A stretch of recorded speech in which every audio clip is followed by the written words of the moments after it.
So I want to talk a little bit about scope 1 and scope 3. You mentioned about 80% of your emissions are in scope 3 and 20% or so are in scope 1. How do you prioritize the decision making between scope 3 emissions reductions, which is the investment and the partnerships you mentioned, and scope 1 emissions reductions, which are really in-house, but maybe investments, process changes? How do you prioritize which one you're going to do next or in the next 12-year plan? It's a good question, but when we set the targets, it's a both and. So you need to look at your scope 1 reductions and really focus on your own house and what you have control over. I'd like to say it's a little bit easier, but certainly it's long-term capital investment and long-term changes in your business. And scope 3, I've heard someone talk about it, that it's a little bit about long-term investments. That might be about a third of the way that you're going to get there. The other 2/3 is just reimagining how business gets done. So we try to think about how we can reimagine. What does that future look like? What are the things that we don't know, don't understand? What's a technology that we can't even imagine right now? How do we actually go to market?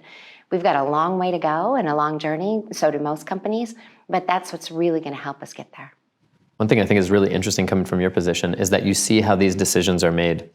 Can you share a little bit, maybe for other executives that don't have the privilege of being the global VP of sustainability, how your decisions get made internally about which projects to green light? What's the decision-making process? Is it a committee? Is it everything ends up on your desk and you stamp it with approval? How does that work exactly? In scope 3 in particular, I think it's the most fascinating area for us and how decisions get made. A lot of times, people might find themselves sitting on a sustainability team and they might feel as though they're alone within the business and trying to influence from the inside out. At Beam Suntory and at Suntory really have a good fortune. So our chairman, Taknayami at Suntory, he's as committed to scope 3 greenhouse gas emissions as anybody on our team. It would not be unheard of to get an email asking about a specific project or a specific initiative and an update on how we're progressing. It's top of mind for him. So when you have a chairman in a large global organization like Suntory Holdings, where that's top of mind, that top-down approach, it's just, you can't even put it into words, the impact that it has on the business. But then you have to do the work. It's one thing to have a top-down approach. It's wonderful to have a chairman that's so involved and invested in it, but you also need a bottom-up approach. So for us, we really started with our scope 3 emissions, putting together what we call a scope 3 steering committee. So I am involved in the scope 3 steering committee, obviously, but then our head of procurement, our head of fulfillment, and our head of operations. That's the steering committee. And then we have working groups. So the 4 areas that impact our scope 3 emissions, one being purchased alcohol, the alcohol that we'll purchase from others in the business to help meet our volume and our demands. The other is co-manufacturing, which is along with purchased alcohol, raw ingredients, transportation and logistics, and then our largest area is packaging. So we have steering committees in all of those areas, all 5 of those, that help build glide paths, help put an investment roadmap together, help put the initiative in place, and they meet every single week. And then our steering committee meets monthly. And we review our progress that we're making, how we're partnering with our suppliers, what's new and what's innovative, and how we can continue to really get focused on reducing our scope 3 emissions.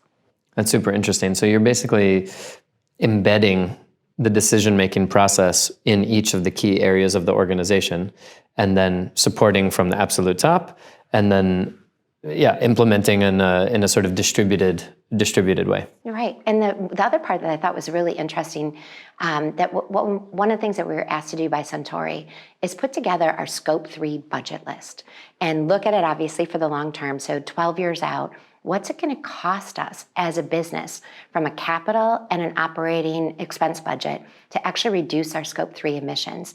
And all of the Suntory businesses submitted it to Suntory for review. It's part of our CFO discussions and meetings that they're having, and should be embedded then into our long-term planning. That's great. So that's basically locked in, that this is part of, it's not in spite of finance, but it's actually in conjunction with finance, that this is part of the long-term plan. It is. It's in conjunction with finance for the long-term plan. You can't see any sizable reduction in scope 3 unless you're also thinking about the investments that are needed. Amazing. What would you recommend for companies that maybe don't have a chairman that's so involved in this type of scope 3 or even scope 1 emissions reduction planning and implementation? Are there some learnings that you've had from your experience that maybe you could share with companies that don't have that privilege? Yeah, that's a great question. I mean, I think every company has to get started, one way or another. So when you're getting started, it's finding out the research, finding out the tools, figuring out what's available. Just last week, because we were thinking about it through the supplier lens. So if you're a new supplier and you haven't set your Scope 1 emissions, what are the tools and resources that are available? So last week, I went on the Science-Based Target Initiative website, and they have fantastic tools.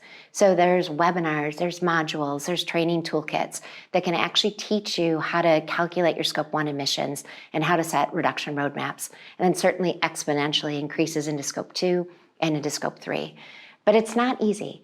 And I think we have some of the brightest people within our teams, but we did rely on outside consultants that could also help us, because it has to be an assurable process, as we see what's happening from a regulatory standpoint.